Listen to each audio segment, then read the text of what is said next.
Informativo Mundial das Missões. A camiseta evangelística.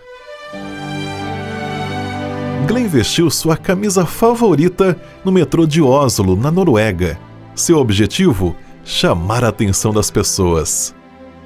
E o professor não precisou esperar por muito tempo. Logo uma mulher olhou para a camisa e ficou curiosa. Ali estava bordado: Advent Airlines, comissário Glenn Lee, uma empresa comercial que não existia nos aeroportos. Então a mulher perguntou: "Eu não conheço essa empresa, para onde voa?" E Glenn respondeu: "Só temos um destino." Após uma pausa, a mulher continuou: "É muito caro." E a resposta foi que as passagens eram de graça.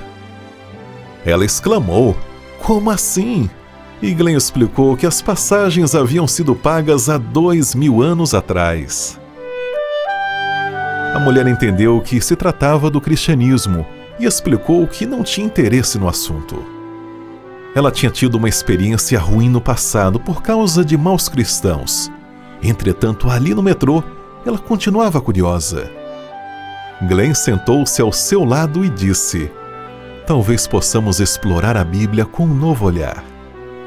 Ao ouvir essas palavras, a mulher relaxou e tirou várias dúvidas sobre a Bíblia durante os 20 minutos seguintes. Ela precisou descer logo depois, mas afirmou: "Obrigada pela conversa. Agora tenho muito para pensar e pesquisar."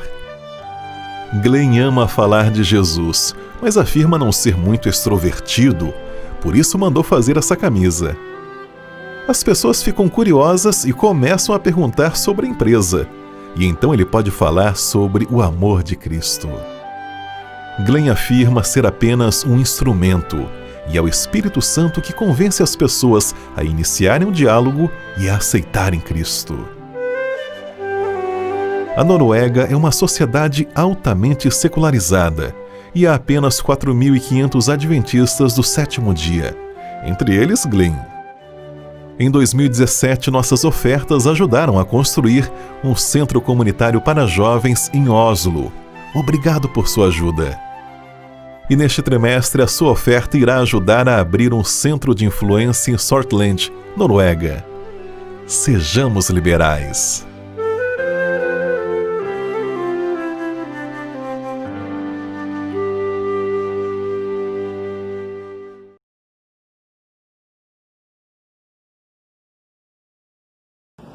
Feliz sábado a você que está conosco aqui mais uma vez no canal Yas de Chakra.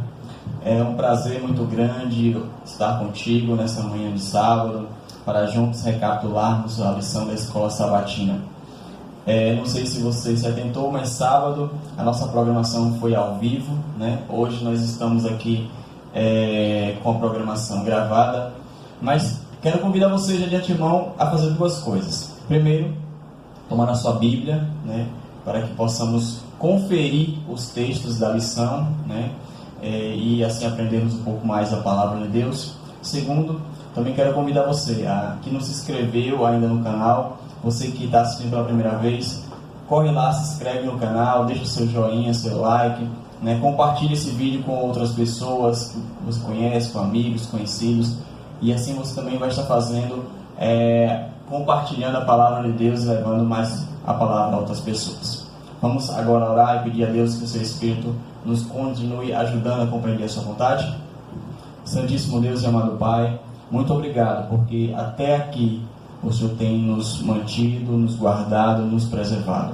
Nesta hora nós queremos te pedir que o teu Espírito esteja conosco e com aqueles que nos assistem, com os nossos amigos, que juntos possamos ajudar a lição da tua escola, possamos aprender da tua vontade e assim fazermos o teu querer, para que no dia da tua grande volta estejamos preparados e contigo subirmos aos céus. Amém. Fica conosco, nos usa em nome de Jesus. Amém. Amém.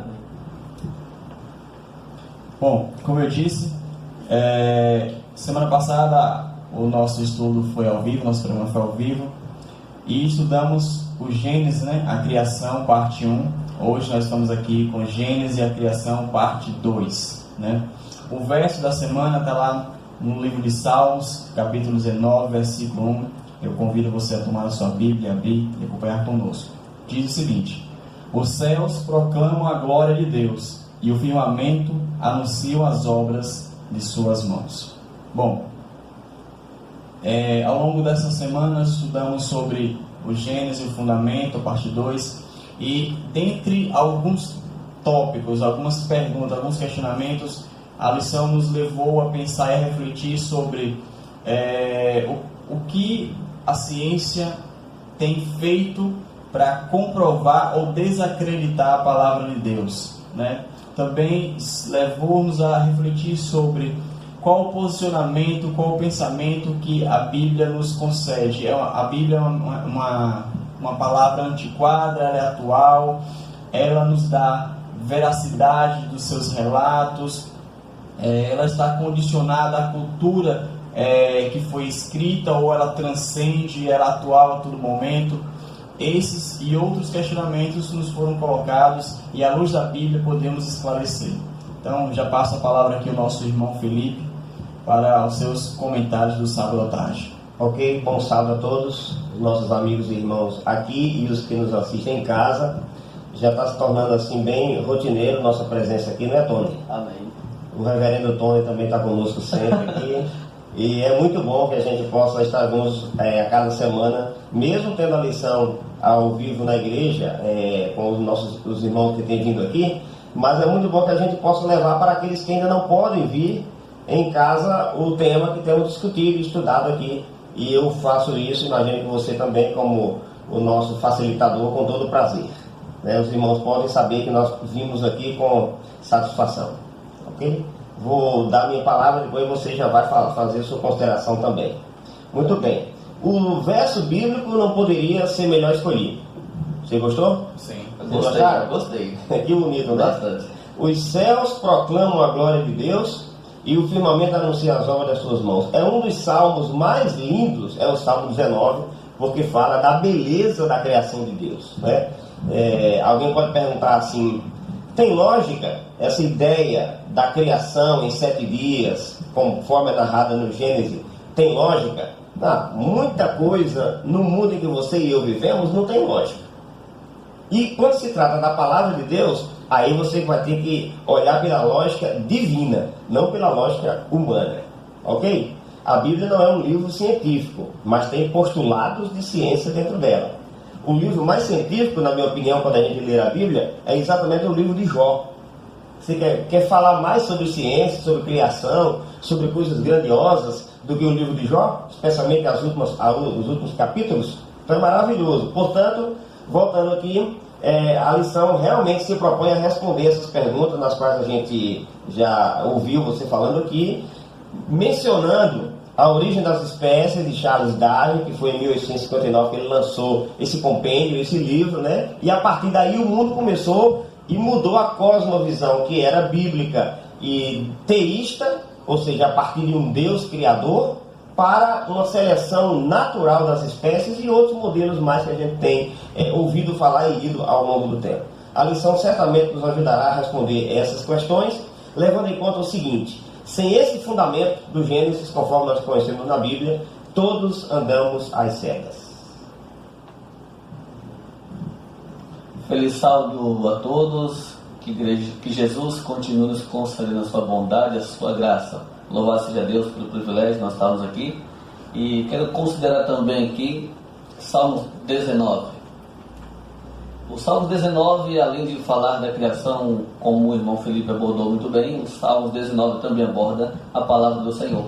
Quando nós estudamos Gênesis capítulo 1, nós vimos ali o Senhor utilizando a palavra para criar todas as coisas, exceto o homem, a mulher. Queridos, eu quero também destacar aqui 2 pensamentos. O materialismo, né, que prega que a única criação é a própria matéria. E também a ideia do naturalismo, que é contra o sobrenatural. Quando nós estudamos o livro de Gênesis, nós encontramos ali o sobrenatural, não o natural. E quando nós estudamos o livro de Gênesis, nós entendemos também que o Senhor criou todas as coisas. E o interessante é que, na beleza da criação divina, Isaac Newton e outros pensadores tiveram o privilégio de estudar, fazer estudos esses que realmente o ajudaram, né? E hoje nós podemos imaginar o seguinte, que se Isaac Newton e outros pensadores tiveram pensamentos, né, sublimes a respeito da criação de Deus, hoje também nós poderemos com certeza olhar para os céus, para a terra e ver que houve alguém que criou. Só tomando um pouquinho a palavra, porque esse assunto é muito palpitante, né? É interessante que Deus deixou no projeto da criação em 7 dias para criar o homem por último. Isso é bastante significativo. Se hoje os homens estão questionando Deus como criador do universo, se ele tem criado o homem no primeiro dia ao invés de no sexto, o homem iria mais longe, ia dizer que ele ajudou Deus a criar o universo também. Então, no programa da criação, Deus falou, eu vou criar o homem no último dia, dar tudo de presente para ele, e ele não vai ter depois como falar esse tipo de bobagem. Porque se falam que não foi ele quem criou, seria muito fácil dizer que tudo bem, ele criou, mas nós ajudamos ele, afinal estávamos ali desde o primeiro dia. Verdade. Bom, vamos passar para o estudo do domingo, que tem como subtítulo Uma Terra Plana. Certamente você já deve ter visto ou ouvido isso, ou lido, né? Principalmente na época de escola, né?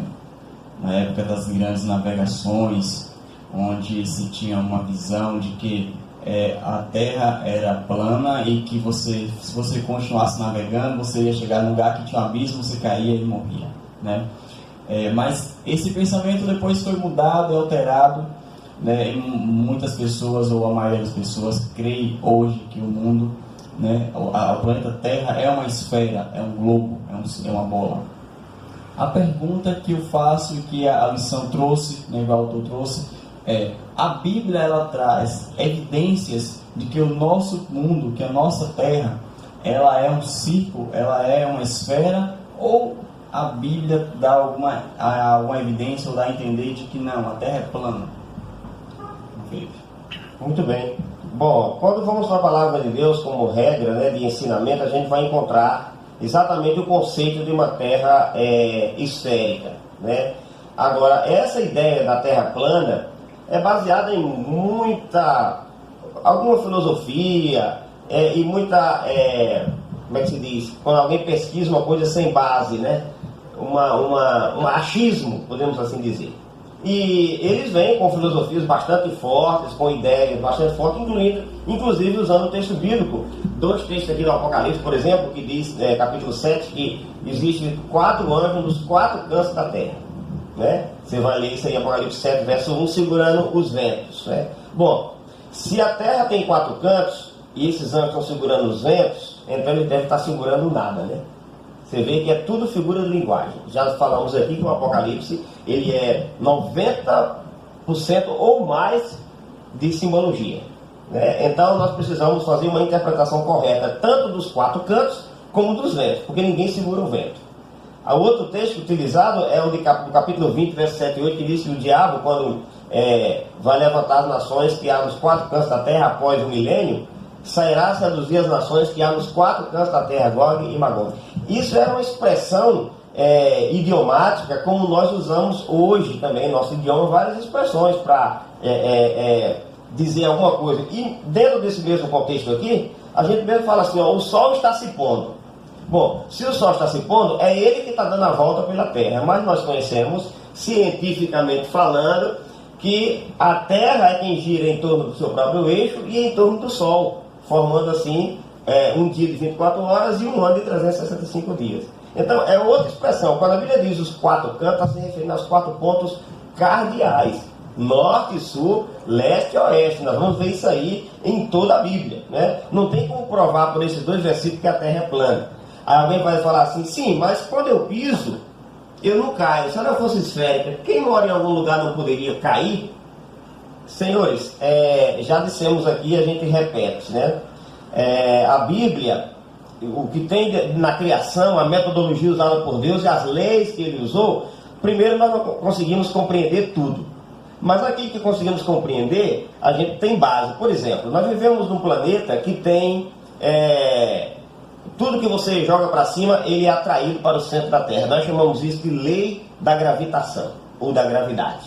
Ok? Tudo que você joga, ele atrai. Diferentemente da Lua. né? Segundo os que já estiveram lá, a Lua, ele precisava ter um peso para poder pisar no solo lunar, porque não tem gravidade. A mesma coisa acontece dentro de uma aeronave. Se você joga alguma coisa dentro de uma aeronave, ela vai ficar flutuando até que alguém toque, porque não tem gravitação quando sai da órbita, né? Agora, a Terra tem a lei da gravidade, ou seja, tudo fica fixo aqui nela. Por isso, você pode pisar com tranquilidade em qualquer lugar dela, porque vai estar em terra firme, não em terra plana. No entanto, a própria Bíblia já nos ajuda a entender isso, falando de que o livro de Jó diz que ela está suspensa sobre o espaço, sobre o vácuo, sobre o ar. Você bem mencionou que no início as grandes navegações não aconteciam, até Marco Polo e outros idealistas da navegação, porque alguns pensavam que a Terra chegaria a um determinado ponto, as naus poderiam despencar e nunca mais voltarem. Até que se descobriu tardiamente, porque Isaías no capítulo 40, verso 22 já diz: o Senhor é o que está assentado sobre a redondeza da terra. Nas duas versões, no globo da terra. Correto, professor? Também. Correto, com certeza. Eu queria tocar um pouquinho sobre Apocalipse 7, 2, linguagem figurativa, como o irmão Felipe já abordou muito bem. Sim. E nós entendemos na linguagem profética que ventos tem simbolismo de guerra, né? Nós entendemos assim que, como os anjos, de uma forma simbólica, figurativa, eles estão nos 4 cantos da terra, de uma forma simbólica, né? Que são os 4 pontos cardeais. Assim como eles estão seguros nesses ventos, nós entendemos algo, que Jesus está no controle desse mundo de guerra. Louvado seja Deus por isso. E a palavra do Senhor continua sempre fiel. Muito bem. Então vamos passar para o estudo da segunda-feira, que fala a criação na literatura antiga. Irmão Antônio, o autor traz aqui alguns comparativos, na verdade, de que muitos por aí abordam que o Gênesis ele foi escrito, né, por Moisés com base em escritos, né, do povo pagão da época de Moisés ou um pouco antes de Moisés, né? E ele traz aqui alguns exemplos, né? E a pergunta é a seguinte: a literatura antiga, ela foi a base da escritura do Gênesis, ou o Gênesis é uma inscrição literal, né, de Deus, e não tem nenhuma relação com o que os povos pagãos antigos tinham a respeito do surgimento do mundo? Boa pergunta, meu amigo. Quando nós estudamos o livro de Gênesis por inteiro, por completo, inclusive o primeiro capítulo, o segundo, nós vemos ali que realmente o Gênesis não é simbólico e sim literal. Eu quero abordar aqui a questão desse poema épico, essa epopeia. Essa epopeia prega-se um Deus que colocava as pessoas para trabalhar e descansava.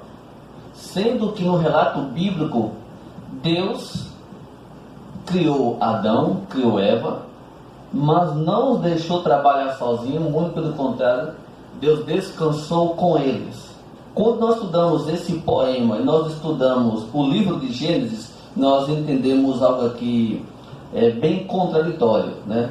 Eu observo, entendo e falo para os amigos que estão nos acompanhando que não tem nada a ver o relato épico, ou seja, esse poema aqui, heróico, com o livro de Gênesis. Porque, primeiro, que esse Deus aqui, ele morre. Deus não morre, Deus é imortal.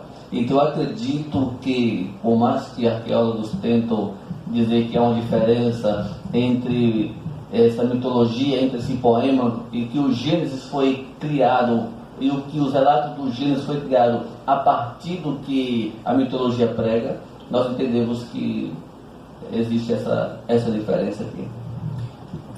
Então, eu estava lendo recentemente alguma coisa da mitologia, especialmente grega, né? Porque tem a mitologia romana, tem a mitologia grega e tem outras civilizações também, né?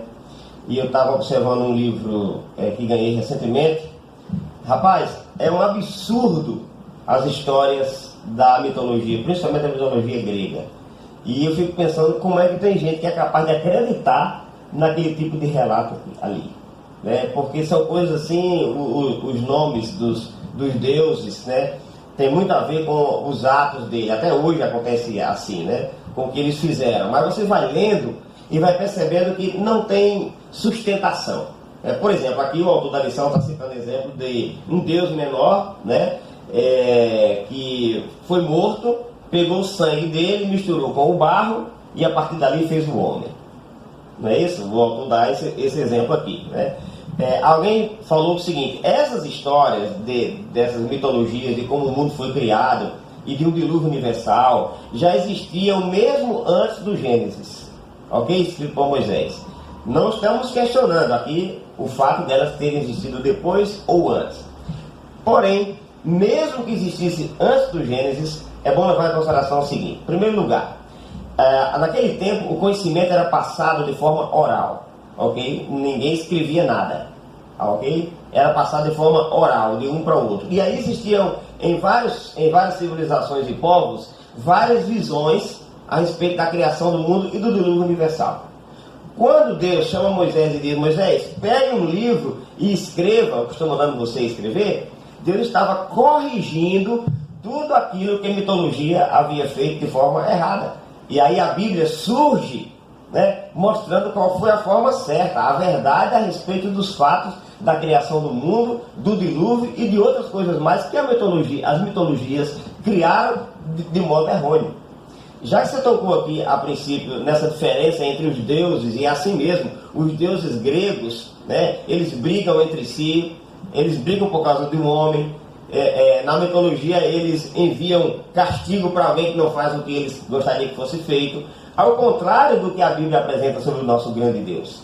Entendeu? Só para você ter uma ideia, contrastando exatamente isso aqui, eu tenho Isaías capítulo 64, verso 4, e parece que foi escrito a propósito com essas palavras. Veja o que diz lá, olha: porque desde a antiguidade, desde quando os mitos foram falados de pai para filho, de geração para geração, desde a antiguidade, desde antes de ser escrito qualquer coisa, vamos tomar por aí, não se ouviu, nem com os ouvidos se percebeu, nem com os olhos se viu, Deus além de ti, que trabalha para aquele que nele espera.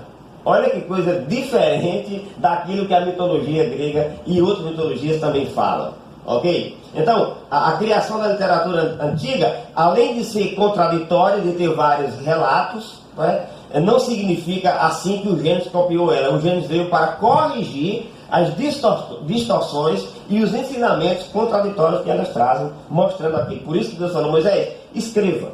E Moisés registrou tudo aquilo que nós conhecemos como o Gênesis, né? Fundamento da história do judaico-cristã, mostrando como de fato tudo aconteceu.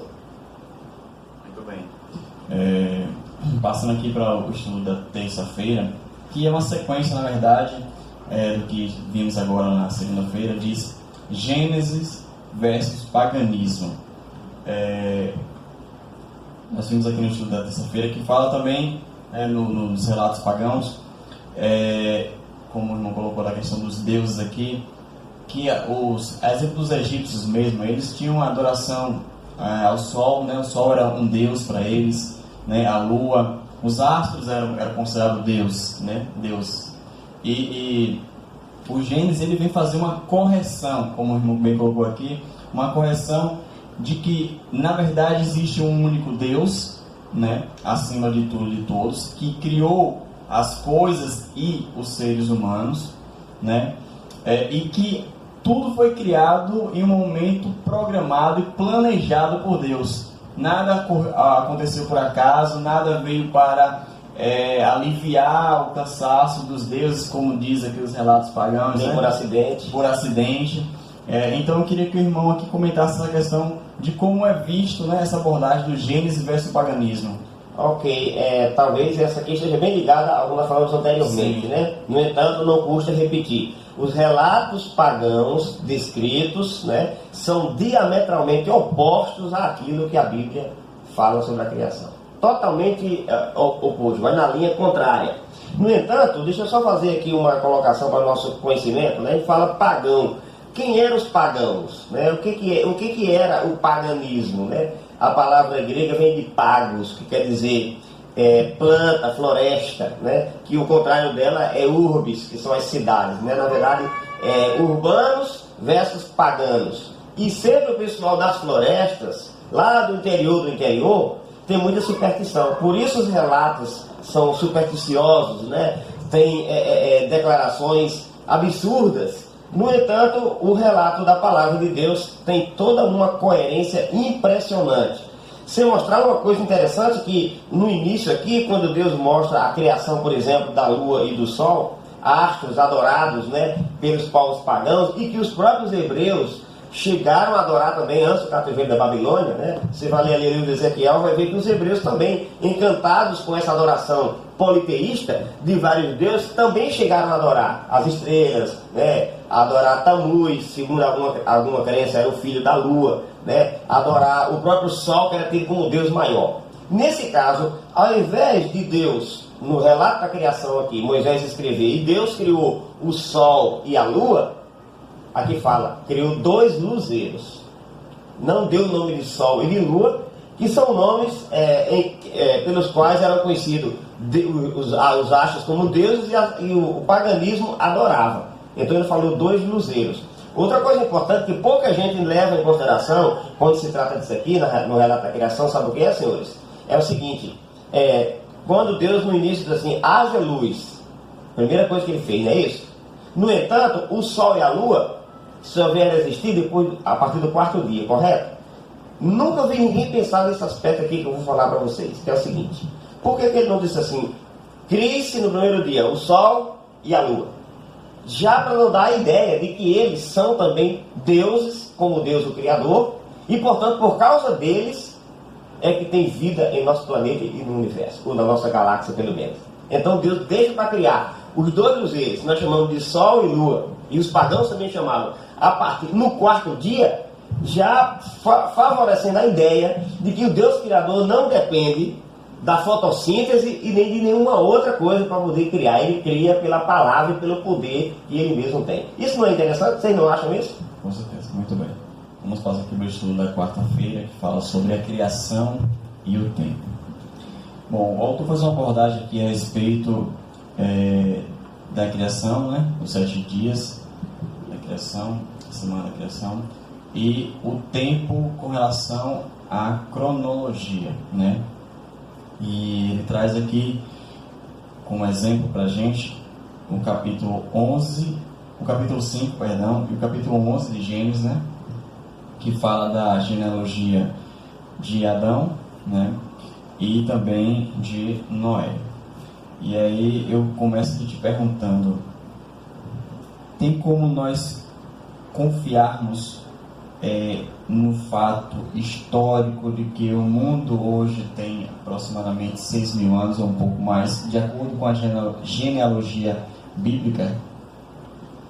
Eu creio que sim, porque o fator aí é tempo, né? Isso aqui me chamou a atenção. Eu quero até ler com os amigos que estão em casa. Há um elemento que torna essas genealogias singulares, ou seja, únicas na Bíblia.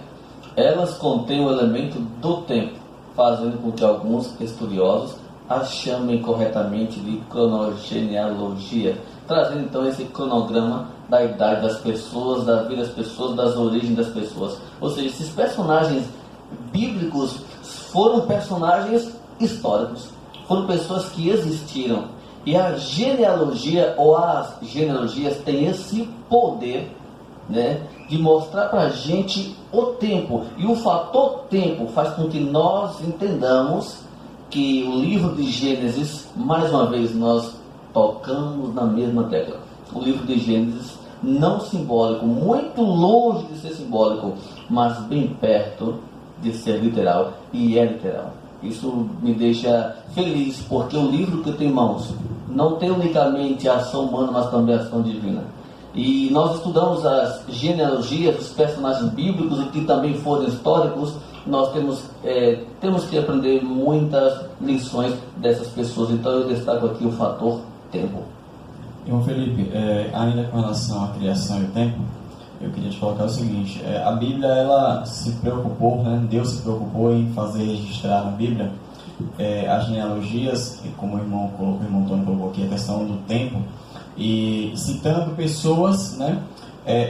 Quando elas nasceram, né? O quanto de tempo elas viveram e a partir de quando elas começaram a procriar, vamos colocar assim, né? A sua descendência começou a surgir.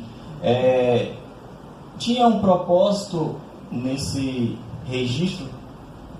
É muito interessante tudo isso, e eu queria me aproveitar e citar uma frase que um dos pastores da Igreja Adventista, o pastor Arilton Oliveira, ele cita, né? Por falar em Arilton Oliveira, nós temos aqui o curso Os Ensinos de Jesus. Se um amigo internauta que não quiser, pode entrar em contato conosco pelos telefones que aparecem na sua tela. É um DVD e uma lição com 18 temas bíblicos, os ensinos de Jesus, muito interessante, certeza que você vai gostar. Então, ele usa a seguinte frase: a história é o palco onde Deus atua. Essa é uma frase que eu já vi ele repetindo várias vezes, e ele está certíssimo, né? Porém, eu acrescentei a frase dele mais um pedacinho. Se a história é o palco onde Deus atua, então o tempo é o teatro. Porque a história está dentro do parêntese do tempo. Sem tempo não tem história. Correto? Então, quando a Bíblia cita aqui a criação e o tempo, né, eu acho impressionante. O autor escolheu Gênesis 5 e Gênesis 11, porque fala das genealogias, né, de Adão até Noé, né, e a partir de Gênesis 11 a genealogia de Abraão, pai da fé, o fundador da nação hebraica. Ok? A lição faz uma pergunta: como a Bíblia traça a história da humanidade de Adão a Noé e de Noé a Abraão? Resposta: ininterrupta. Ininterrupta, não houve interrupção, não houve espaço de tempo. Ok? Quando você estuda, por exemplo, alguns modelos de criação não criacionista, né, não bíblica, quando você estuda a teoria da evolução, uma delas fala de um ponto chamado o elo perdido.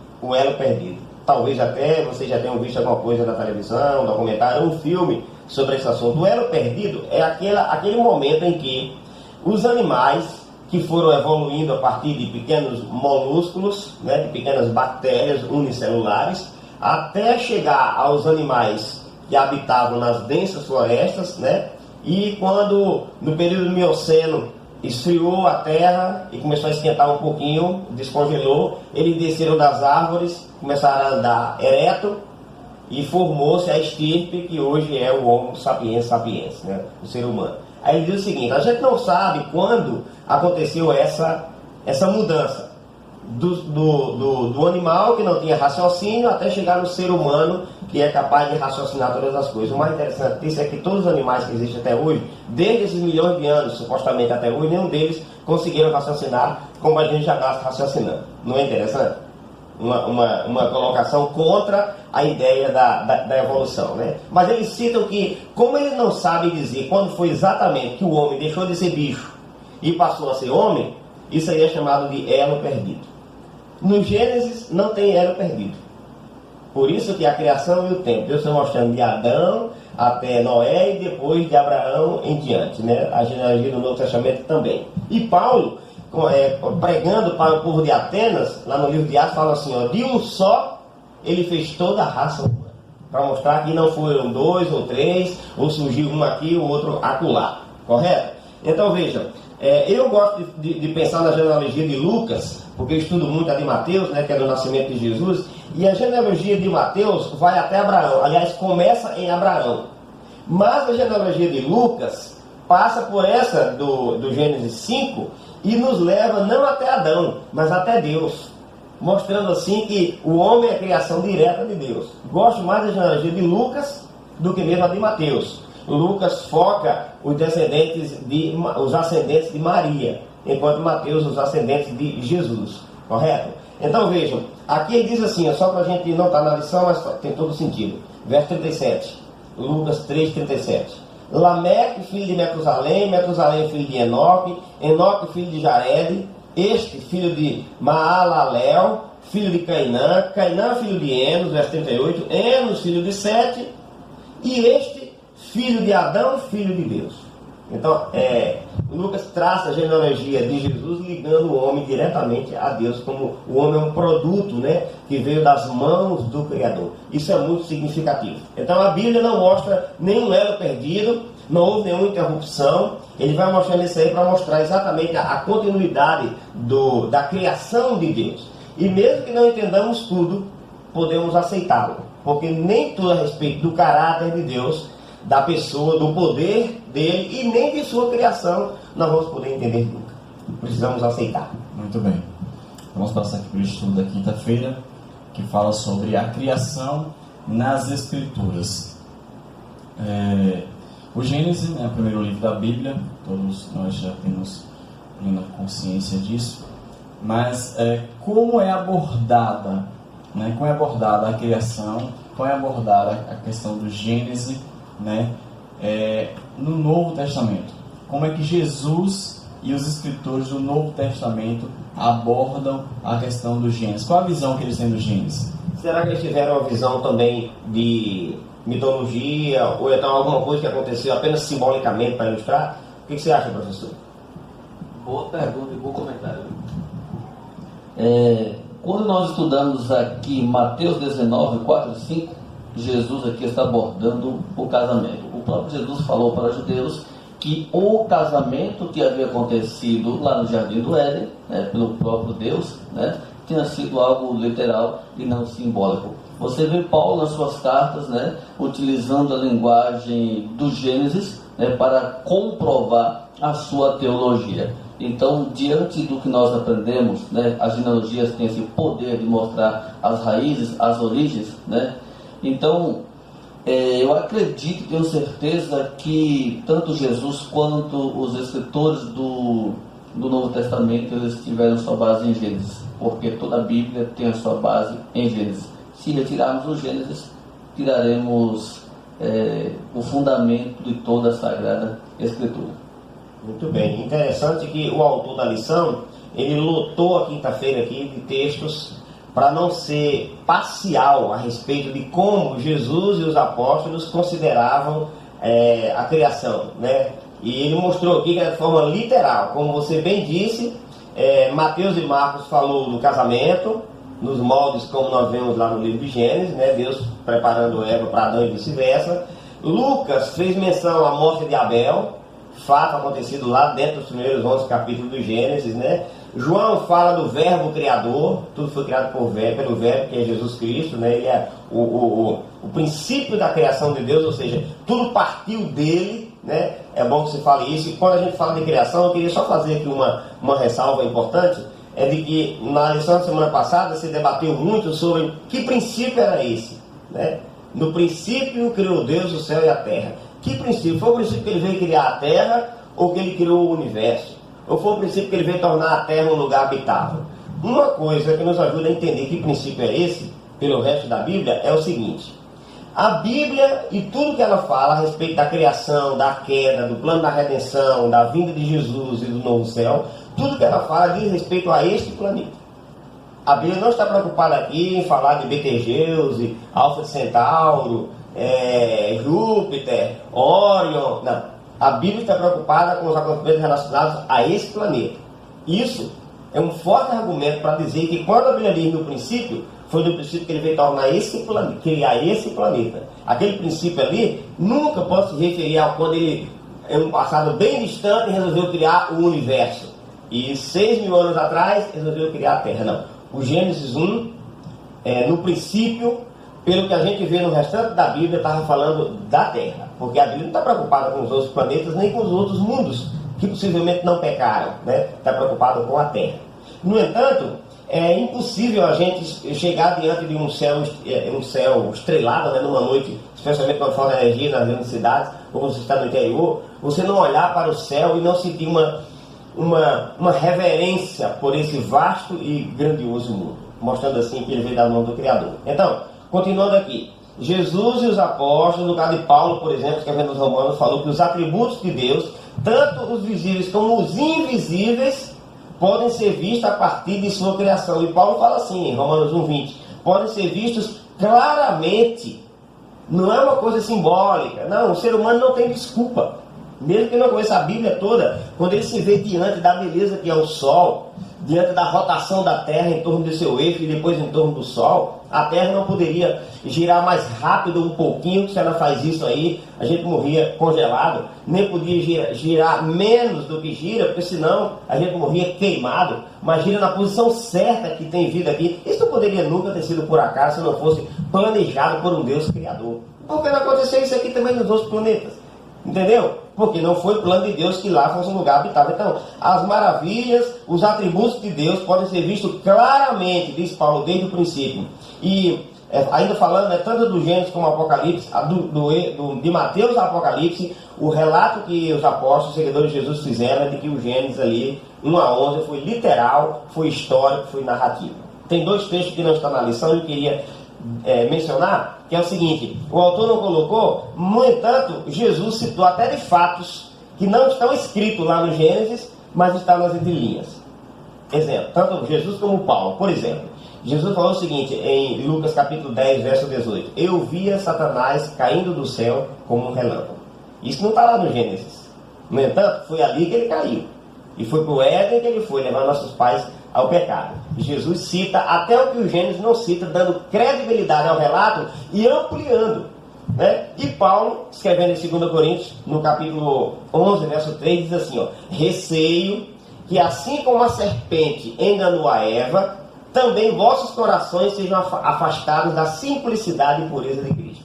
2 Coríntios 11, verso 3. Paulo cita como evento, como um fato. Receio que assim como a serpente enganou a Eva, ou seja, ele não tem simbologia aí, ele está referindo-se àquele fato, né? Então, dois textos só para acrescentar mais à lista aqui do autor, mostrando a relação entre Jesus, de Jesus e os apóstolos com o relato do Gênesis.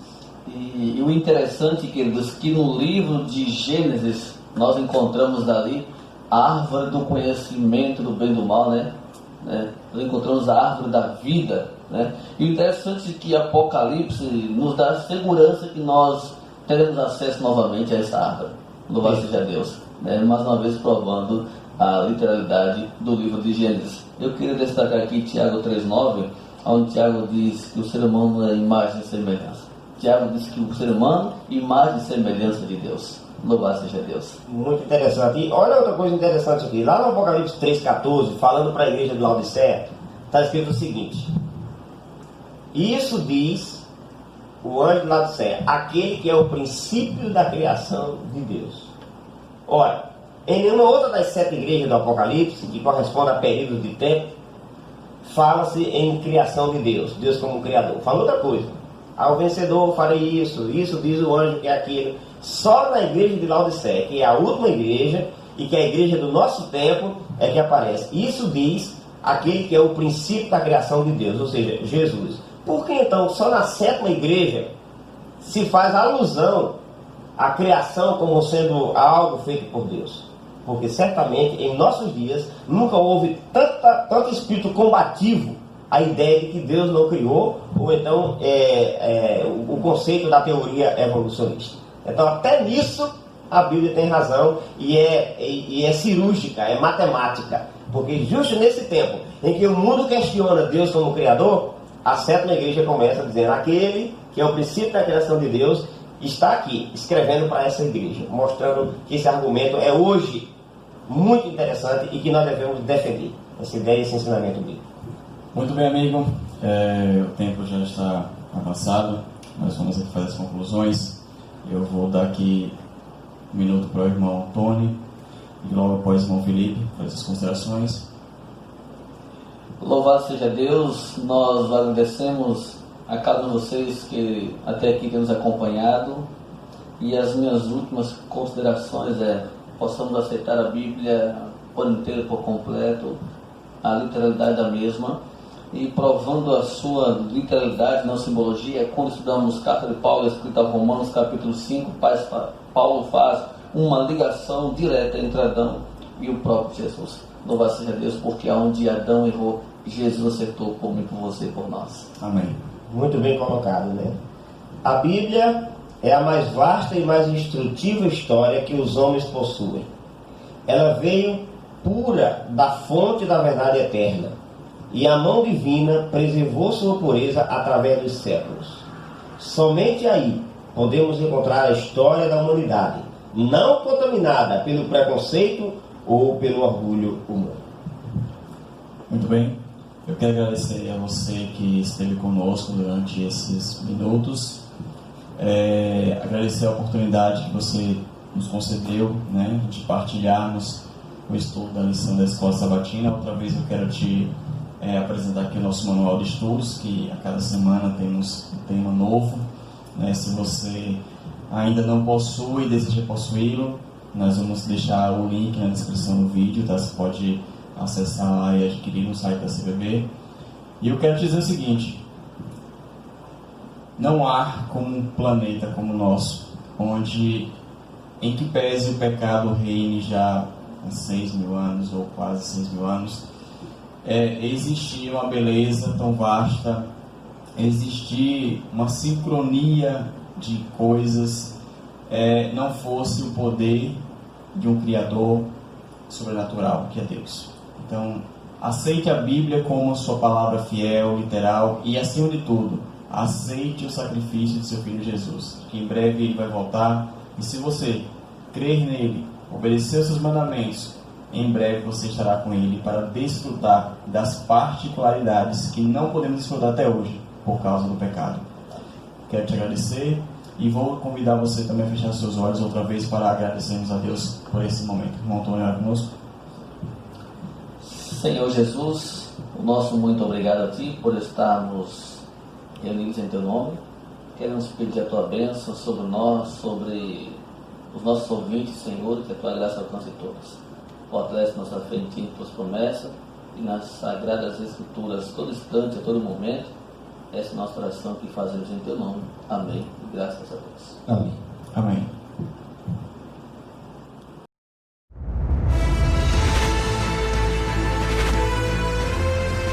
Provai e vede. História de hoje: Impacto Esperança.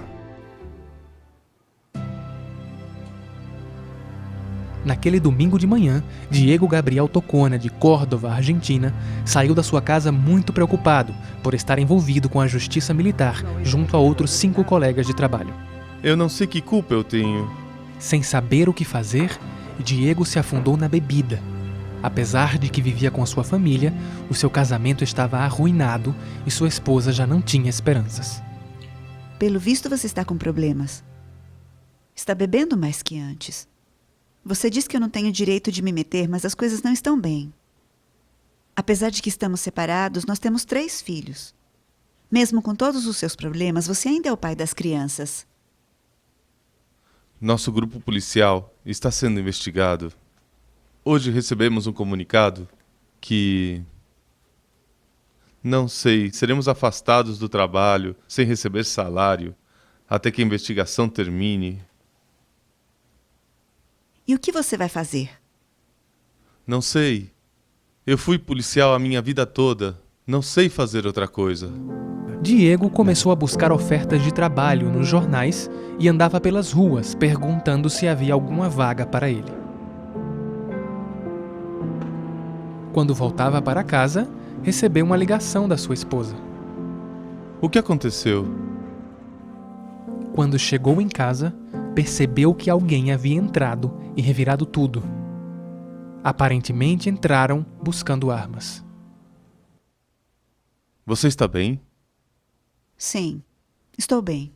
Ainda bem que as crianças estavam na escola. Foi horrível. Estamos no fundo do poço.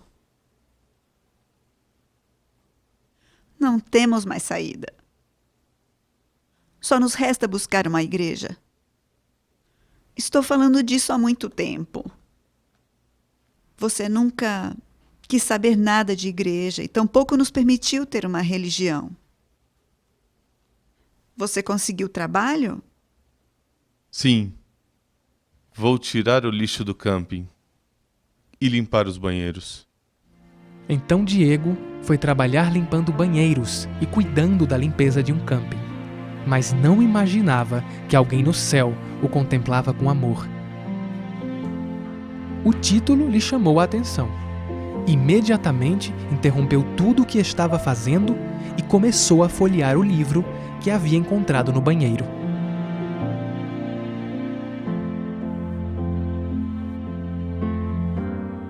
Ao chegar em casa, estava ansioso para contar à sua esposa o que havia acontecido.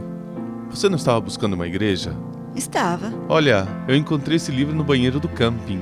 Aí tem o nome de uma igreja. E que igreja será? É a Igreja Adventista do Sétimo Dia. Quer que eu busque no Google? Claro. Não levou muito tempo para que Diego fosse naquele endereço tratando de encontrar uma igreja. Se surpreendeu ao ver que havia chegado na sede administrativa da Igreja Adventista em Córdoba. Foi muito bem atendido, deixou o seu contato e ainda recebeu livros e revistas que a simpática funcionária lhe ofereceu. Pouco tempo depois, alguém tocou à sua porta e Diego foi surpreendido pela visita do pastor Lastra.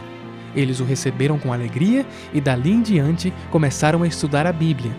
Ao terminar os estudos, toda a família foi batizada. Atualmente, Diego e Matilde levam uma vida muito diferente da que viviam antes. A felicidade voltou a reinar em seu lar. Diego foi absolvido do processo militar e voltou a trabalhar normalmente. Participemos todos na distribuição do livro que pode levar salvação a muitas famílias. Que extraordinária experiência a do nosso irmão Diego e sua família. Que poder há no livro missionário. Poder de transformação para salvar vidas.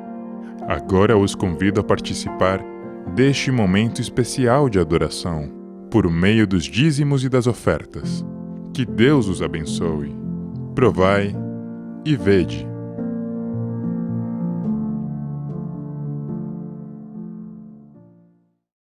Bom dia aos irmãos da Igreja de Chácara Perseverança.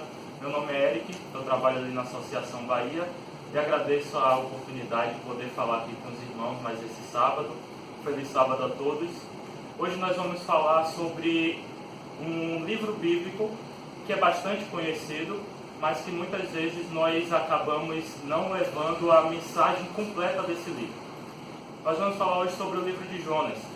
O livro de Jonas é um livro riquíssimo, mas que infelizmente nós o reduzimos a apenas uma história. A história de Jonas dentro da barriga de um peixe. Uma história que a gente simplesmente, por ser aparentemente fabulosa para nós colocamos ela somente como uma história de criança. Mas nós acabamos muitas vezes nos esquecendo de que esse livro contém uma mensagem muito mais poderosa do que apenas um homem dentro da barriga de um peixe. Para que nós possamos aprender um pouquinho mais sobre o livro de Jonas, eu peço que você feche seus olhos onde você está e nós vamos orar, clamar a Deus para que Ele nos oriente no estudo dessa palavra. Senhor nosso Deus, obrigado, Pai, porque temos agora a oportunidade de estudar a Tua palavra. Neste momento, Pai, vamos estudar o livro de Jonas e queremos te pedir que o Teu Santo Espírito nos guie, nos dê sabedoria, de maneira que nós possamos compreender a Tua mensagem, de maneira que nós possamos interiorizar essa mensagem e aplicá-la em nossas vidas, Pai. Por favor, nos orienta, em nome de Jesus. Amém. Como eu falei, o livro de Jonas é um livro que contém uma mensagem poderosíssima. Nós vamos ouvir hoje sobre um Deus que ouve as orações, o Deus a quem pertence a salvação e o Deus que ouve a qualquer um e atende a qualquer um, independente de quem seja, independente do seu passado, da sua origem, do que a pessoa tenha feito, de como ela viva. Deus ouve as nossas orações e Deus tem a salvação em suas mãos, preparada a quem quiser, a quem aceitar. É sobre esse Deus que nós vamos ver hoje no livro de Jonas. Vamos começar a ler aqui o livro de Jonas a partir do capítulo 1, verso 1. Diz assim: Veio a palavra do Senhor a Jonas, filho de Amitai, dizendo: Dispõe-te, vai à grande cidade de Nínive e clama contra ela, porque a sua malícia subiu até mim. É interessante aqui as primeiras palavras já do livro de Jonas. Ele começa com uma fórmula bastante comum aos profetas bíblicos, que eles invocam para a sua mensagem a autoridade de Deus. ele começa dizendo: veio a minha palavra do Senhor. E quem é esse Senhor de quem Jonas está falando? Aqui no original hebraico, nós temos a palavra Adonai, ou Yahvé, que é o nome de Deus. Nós temos o tetragrama do nome de Deus, que nós não conhecemos a pronúncia correta, muitas vezes chama de Jeová, Yahvé, Javé, mas aqui no lugar de Senhor está no original a palavra, o nome de Deus. Então, Jonas está dizendo que não é de qualquer Deus que vem essa mensagem. Ele está dizendo que vem do Deus verdadeiro, do Deus de Israel. Então a mensagem de Jonas não é uma mensagem qualquer, é uma mensagem vinda diretamente de Deus. E Jonas afirma isso já no início da sua palavra. Outra coisa interessante é o nome de Jonas. Jonas, Ioná, significa pomba. Para nós, em nossa cultura ocidental do século XXI, é bastante comum nós associarmos a pomba à paz. Mas esse profeta não era um profeta comum. Enquanto a maioria dos profetas seguem a vontade de Deus, fazem a vontade de Deus, levam uma mensagem da parte de Deus, esse profeta, ele quer fugir de Deus. É um profeta rebelde.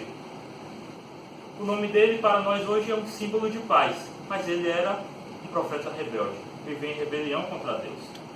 Outra coisa é que ele é filho de Amitai. Ele é citado também, Jonas, fora da Bíblia, ou melhor, além do livro dele, do livro de Jonas, ele é citado somente 2 vezes na Bíblia. Uma por Jesus nos Evangelhos, quando Jesus compara a ele passar 3 dias na sepultura, com Jonas ter passado 3 dias também na barriga do peixe.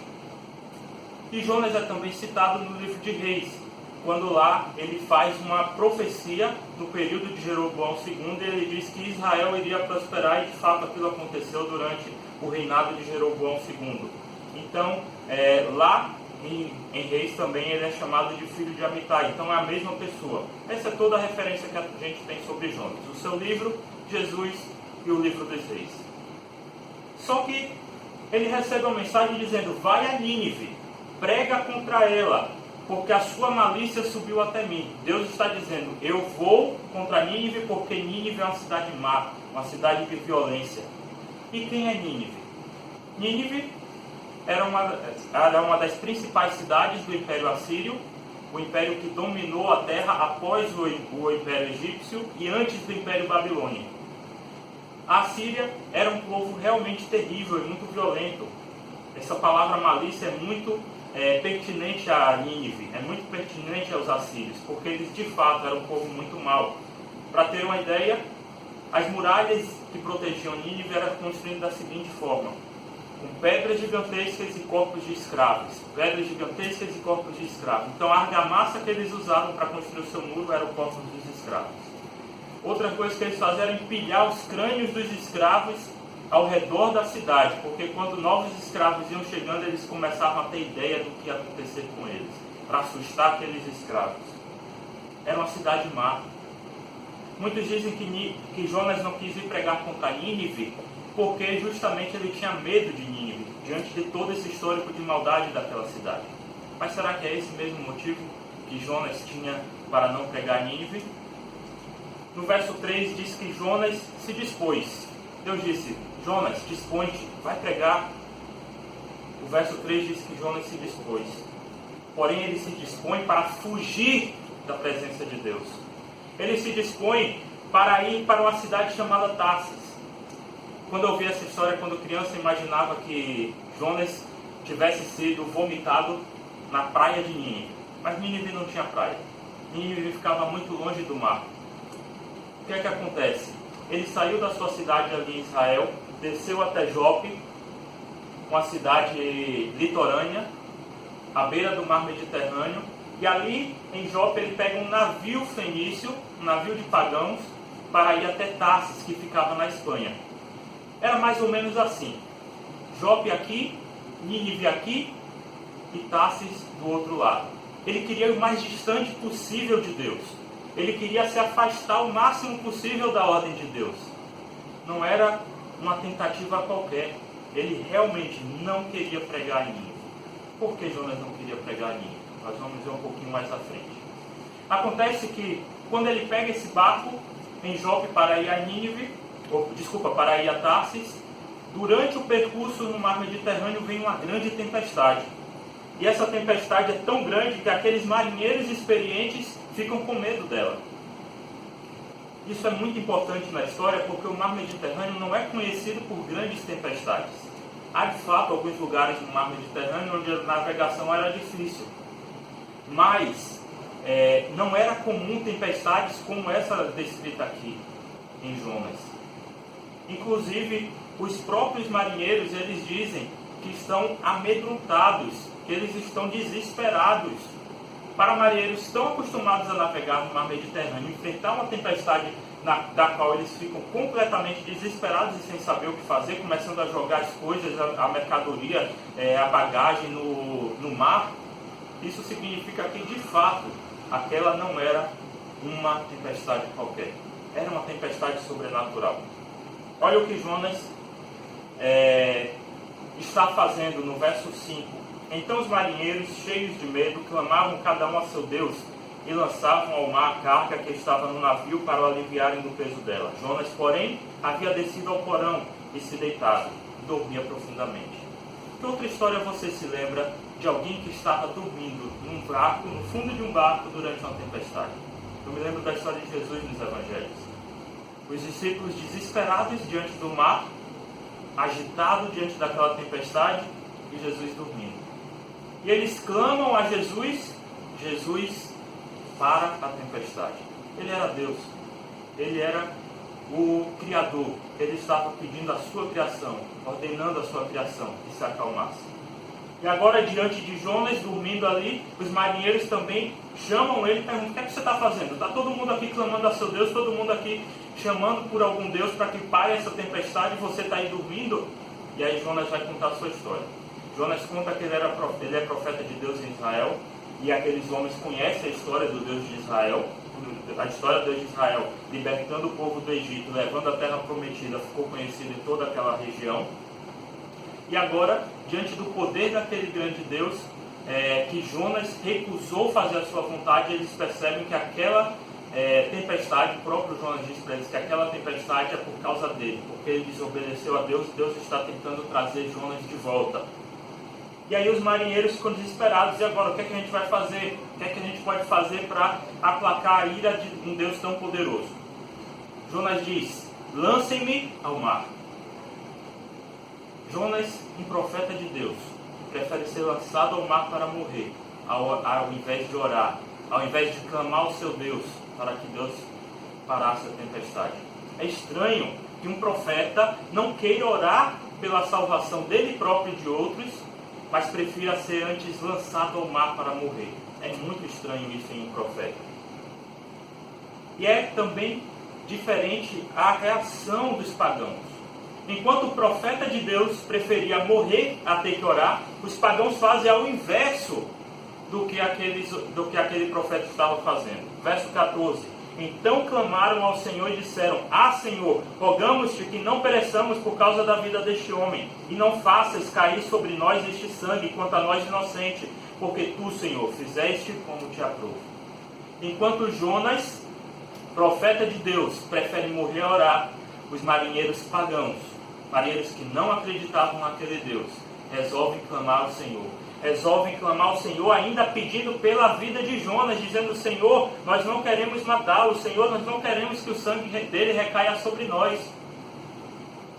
Os pagãos oram, e o profeta do Senhor não.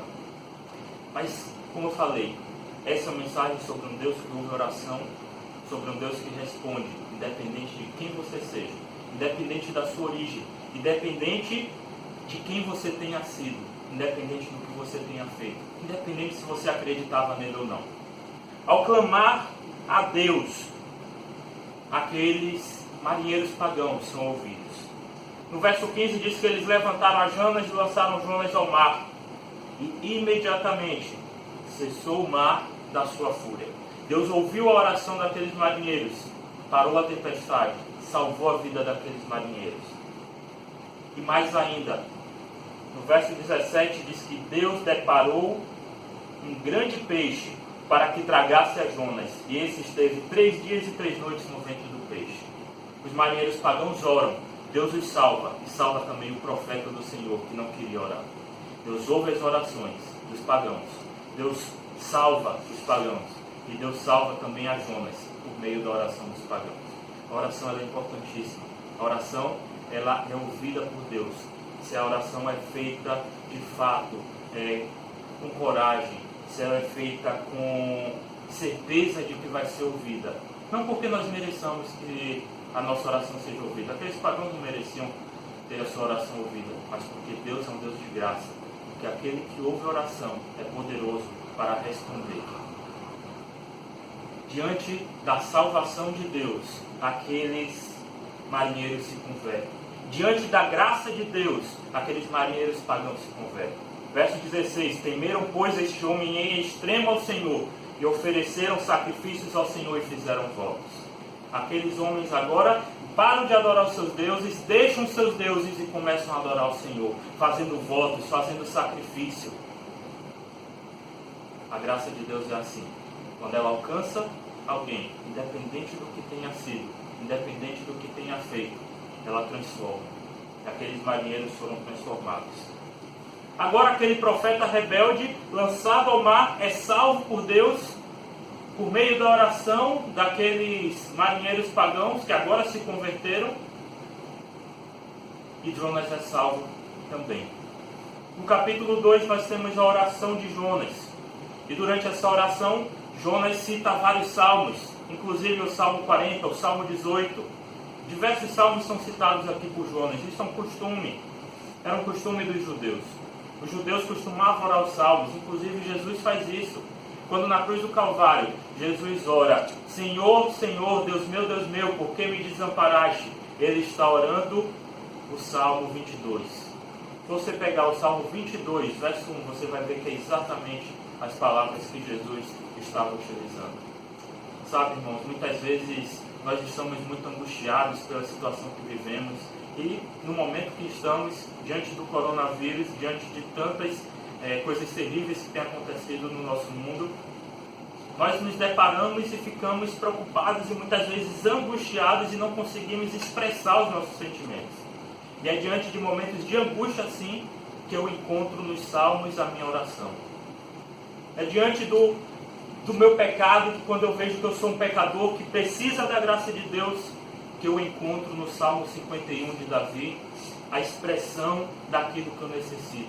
De que Deus olhe para mim e que me perdoe e que me mude. Irmão, use os salmos como oração na sua vida. Ore os salmos como Jesus fazia. Clame a Deus por meio dos salmos. Os salmos podem te ajudar a expressar aquilo que vai na sua alma, aquilo que vai no seu coração e que muitas vezes você não consegue expressar. Aqui no capítulo 2, Jonas fala algo, Jonas expressa algo que é o centro do livro de Jonas. Jonas, capítulo 2, verso 9, o finalzinho, a última frase do capítulo, diz assim: ao Senhor pertence a salvação. Ao Senhor pertence a salvação. Este é o tema de Jonas, esta é a mensagem de Jonas, esse é o tema principal desse livro. Não é Jonas dentro da barriga do peixe. Jonas dentro da barriga do peixe corrobora com essa mensagem, que Deus é salvação. Deus ouve a oração, Deus salva os marinheiros. Deus ouve a oração, Deus salva Jonas. Verso 10 do capítulo 2, falou, pois, o Senhor ao peixe, e este vomitou Jonas na terra. Jonas agora vomitado ali, às margens do mar Mediterrâneo, agora faz uma viagem para Nínive, para pregar a mensagem que o Senhor tinha pedido desde o início que ele pregasse, ele não quis. Mas no capítulo 3, diz que veio novamente a palavra do Senhor a Jonas, verso 1. E novamente Deus diz, Jonas, dispõe-te, vai à grande cidade de Nínive e clama contra ela a mensagem que eu te digo. No verso 3, semelhantemente ao que aconteceu lá no capítulo 1, Jonas também se dispõe, Jonas levanta-se, mas ao contrário agora do que aconteceu no capítulo 1, verso 3, Jonas não foge. Dessa vez ele levanta-se e vai à cidade de Nínive. Levantou-se, pois, Jonas e foi a Nínive, segundo a palavra do Senhor. Ora, Nínive era a cidade muito importante diante de Deus, e de 3 dias para percorrer. Começou Jonas a percorrer a cidade, caminho de um dia, e pregava e dizia: ainda 40 dias e Nínive será subvertida. Essa palavra subvertida ela é bastante interessante. Muitos pensam que a mensagem de Deus era uma mensagem de destruição para Nínive. Mas na Bíblia, os juízos de Deus, eles são juízos para a libertação. Juízos para que o ser humano se arrependa, para que o ser humano volte do seu caminho mau e faça o que é certo, faça o que é a vontade de Deus e tenha a sua vida mudada e seja salvo. Os juízos de Deus, tanto para o seu povo quanto para os povos pagãos, são para a libertação, são para a mudança de pensamento, são para a mudança de rota, para a mudança de destino. E a palavra que nós temos aqui em hebraico para subvertida, ela dá essa ideia de mudança. Mas que mudança? Duas possibilidades. Ou Jonas ou Nínive ia continuar seguindo o seu caminho de maldade, de violência, e aí ela seria mudada para a destruição. Essa palavra também pode ser traduzida por destruição. Ou ela teria os seus caminhos mudados do mal para o bem. Se ela quisesse, ela poderia ter o seu caminho mudado, e aquele destino de destruição também seria mudado. A partir do verso 5, nós temos aqui a reação dos ninivitas diante da palavra de Deus, diante daquela mensagem de juízo, de mudança que Deus envia a Nínive. Os ninivitas creram em Deus e proclamaram jejum. Vestiram-se de panos de saco, desde o maior até o menor. Chegou esta notícia ao rei de Nínive. Ele levantou-se do seu trono, tirou de si as vestes reais, cobriu-se de pano de saco e assentou-se sobre cinza. E fez-se proclamar e divulgar em Nínive, por mandado do Senhor e seus grandes: nem homens, nem animais, nem bois, nem ovelhas provem coisa alguma, e nem os levem ao pasto, nem bebam água, mas sejam cobertos de pano de saco, todos os homens, tanto os homens como os animais, e clamarão fortemente a Deus, e se converterão cada um do seu caminho, do seu mau caminho, e da violência que há em suas mãos. Quem sabe se voltará a Deus e se arrependerá, e se apartará do furor da sua ira, de sorte que não pereçamos. A reação de Nínive é bastante interessante. Diante daquela mensagem de um destino de destruição, mas que poderia ser mudado, os ninivitas resolvem clamar a Deus. Lembrem-se, o profeta de Deus lá no início tinha escolhido morrer ao invés de clamar a Deus. Mas os pagãos clamaram, mas os ninivitas também clamaram. Nínive, cidade má, quando recebe a mensagem do Senhor, o próprio rei se desveste das suas vestes reais e se veste agora de vestes de humilhação, panos de saco, coloca cinza sobre sua cabeça. Isso são duas figuras muito importantes aqui na Bíblia que demonstram a humilhação diante de Deus. Quando a pessoa estava se sentindo humilhada, Jó faz isso, ela lança cinzas sobre a sua cabeça, se veste de panos de saco. Isso demonstra a humilhação do povo diante de Deus. A sua humilhação foi tão grande que eles proclamaram jejum para que todo ser humano em Nínive fizesse jejum, para que todo ser humano em Nínive clamasse a Deus, desde o rico ao pobre, do rei ao escravo, e também os animais. Um professor meu de livros históricos no seminário dizia que na Bíblia os animais oram duas vezes. Uma é nessa passagem, a outra vez é quando o servo de Abraão vai procurar uma mulher para Isaac, e ele faz com que os camelos se ajoelhem também para pedir orientação a Deus de quem será a mulher de Isaac. Até os animais naquela cidade foram colocados para jejuar e clamar ao Senhor. E o verso 10 diz qual foi a resposta do Senhor. Viu Deus o que fizeram, como se converteram do seu mau caminho, e Deus se arrependeu do mal que tinha dito lhes faria, e não o fez. Deus se arrependeu? Isso é uma palavra estranha para nós, porque no nosso conceito de arrependimento, nós entendemos unicamente como alguém que está indo no caminho errado e muda para o caminho certo. Mas a ideia de arrependimento aqui é semelhante àquela que Deus tem lá em Gênesis 6, quando Deus disse que se arrependeu de ter criado o ser humano e vai mandar o dilúvio. Não é que Deus tivesse feito algo errado e agora pensou, não, vou fazer certo. Não é isso. O arrependimento de Deus é uma mudança de atitude de Deus diante da atitude do ser humano. Deus, quando criou o ser humano, disse que o ser humano era muito bom, mas Gênesis 6 diz que o homem estava completamente pervertido.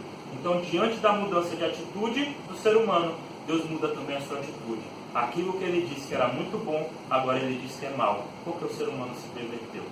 Aqui é a mesma coisa. Aquele povo que era mau, agora se converte ao caminho do Senhor. E Deus diz, como eles eram mau, eu iria destruí-los. Agora que eles mudaram os seus caminhos, eu não vou mais destruí-los. O arrependimento de Deus não é o nosso arrependimento. É uma mudança de atitude diante das mudanças de atitude do ser humano, para bem ou para mal. E agora no capítulo 4, Jonas diz o porquê ele estava insatisfeito e não queria pregar a Nínive. Jonas estava insatisfeito com a graça de Deus. Ele entendeu bem a mensagem do Senhor. Ele sabia que se aquele povo se arrependesse, o Senhor os salvaria. E ele não queria a salvação de Nínive. Aí a gente pode especular em diversas coisas, ou porque Nínive era uma cidade má, ou porque o Império Assírio estava crescendo e poderia subjugar Israel. Não sabemos. O fato é, ele diz que está insatisfeito com a graça de Deus. Verso 2 do capítulo 4. Orou ao Senhor e disse, Senhor, não foi isso o que eu disse, estando ainda na minha terra? Por isso me adiantei fugindo para Tarso, pois sabia que és Deus clemente, misericordioso, tardio em irar-se, grande benignidade, e que te arrependes do mal. Jonas usa aqui uma expressão que é bastante comum na Bíblia, tanto lá na lei, na Torá, nos 5 primeiros livros da Bíblia, quanto ao longo dos profetas, de dizer quem é esse Deus, reconhecer a misericórdia dele, reconhecer que ele é um Deus tardio em irar-se, um Deus clemente, um Deus de graça. E ele não queria a salvação de ninguém. Irmãos, isso é uma mensagem para nós. Não somos nós que dizemos quem pode ser salvo, quem merece ser salvo. Quem diz quem pode ser salvo e quem merece ser salvo é Deus. Jonas tinha dito lá no capítulo 2, verso 9, ao Senhor pertence a salvação. Ele sabia disso, mas ele não estava contente com a graça de Deus. Ele queria a salvação para ele e para o povo dele, mas não para outros. Não, a salvação não depende de você nem de mim. Nós somos instrumentos de Deus. Nós não escolhemos quem pode ser salvo ou não. Quem escolhe é Deus. Ao Senhor pertence a salvação. Jonas então sai da cidade, ainda esperando que Deus destrua o povo. Por isso ele sai da cidade, ele não queria estar lá quando Deus fosse destruir o povo. E ele faz uma barraca e fica lá esperando para ver o que é que vai acontecer. Esperando que o povo seja destruído. Inclusive aqui a palavra que usa para a barraca que ele cria é semelhante, é a mesma palavra para as barracas que o povo de Israel construía na festa das cabanas, quando eles ali comemoravam e se relembravam de como Deus os tirou do Egito, como Deus os salvou. Era uma festa de comemoração da salvação de Deus. Jonas faz agora, cria um símbolo ali, cria uma barraca que era um símbolo de uma memória de salvação, mas Jonas estava esperando a destruição do povo em vez de esperar a salvação. E agora Deus ensina uma lição a Jonas. Deus faz crescer uma planta que dá sombra a Jonas. Jonas agora fica ali satisfeito com aquela sombra, mas Deus logo faz, em menos de um dia, aquela planta morrer.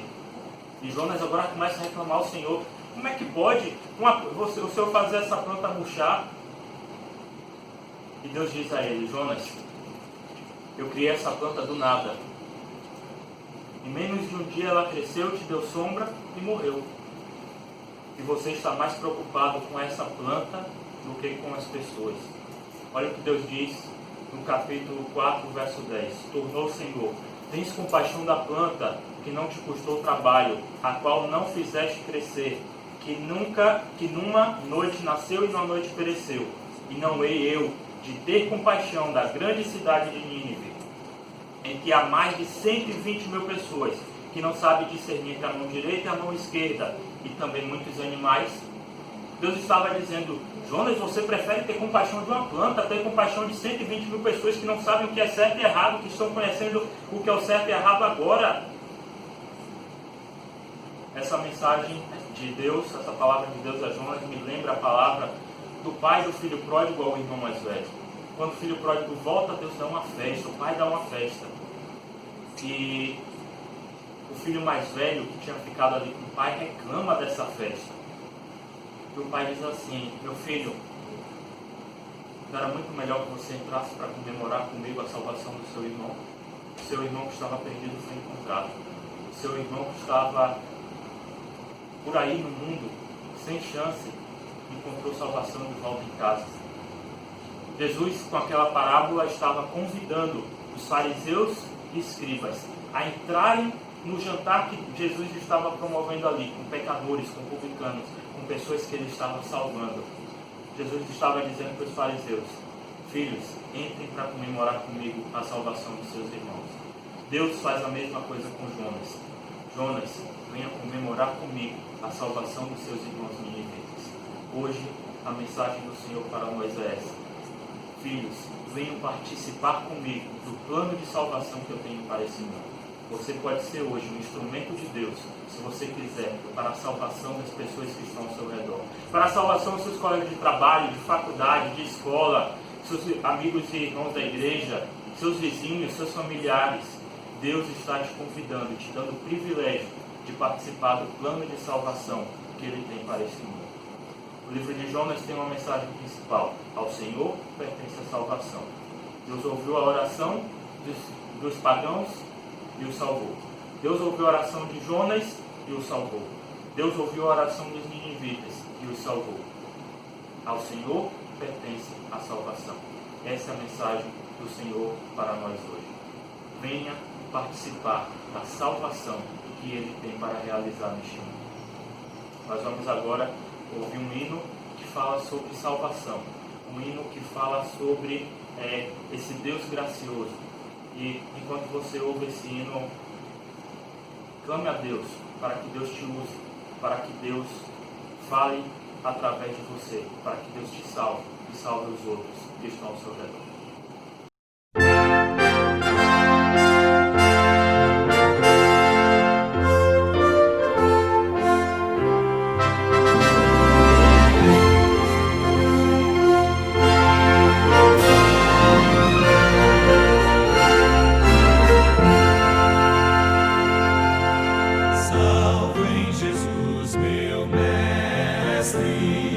Tenho perfeita paz,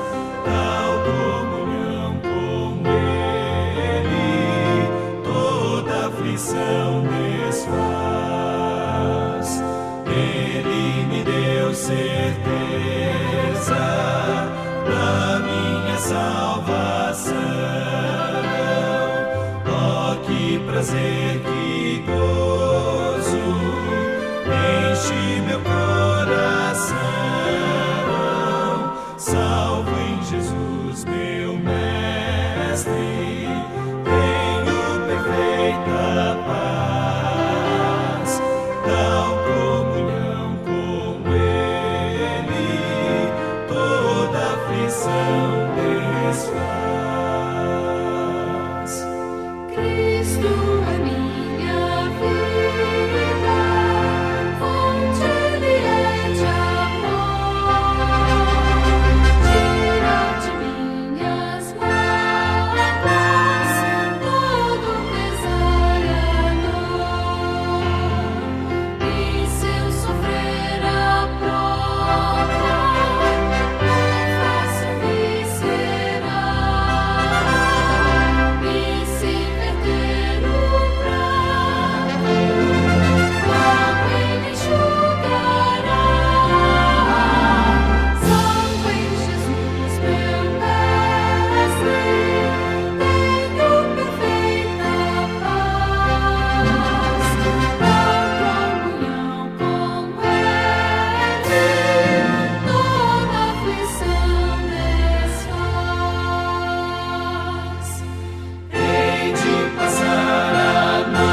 precisamos ter medo da situação que estamos enfrentando, porque podemos ter fé que Deus cuida de nós. Ele cuida de nós, mas nós precisamos também nos precaver, tomar os nossos cuidados e ter certeza de que Ele vai nos guiar. Porque Ele pode, mesmo em meio a essa crise, nos salvar e nos usar para salvar outros. Essa seja a nossa oração. Vamos orar. Senhor Deus e Pai, obrigado, Senhor, pela mensagem que nós recebemos de Ti através do livro do profeta Jonas. Obrigado, Senhor, porque a Ti pertence a salvação e não a nós. É Tu, Senhor, que estende a salvação a este mundo. Nós somos apenas instrumentos. Por favor, Pai, usa-nos como instrumentos Teus.